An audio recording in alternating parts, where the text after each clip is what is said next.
How to change the language in Deepseek app. Hello everyone, welcome to this channel. I'm Emily and I'm here to help you out today. So without any delay, let's get started. So first of all, make sure you have stable Wi-Fi connection on your device. After that, simply launch the Deepseek application on your device. Now make sure you have logged into your account.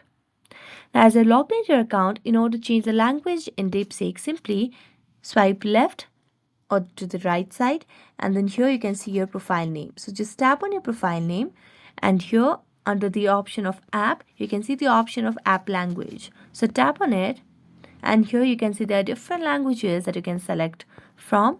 So I'm just gonna select a very random one over here. So let me select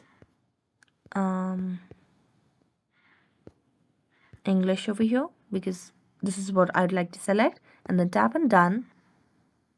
And there you go. So thank you so much for watching this video. See you next time.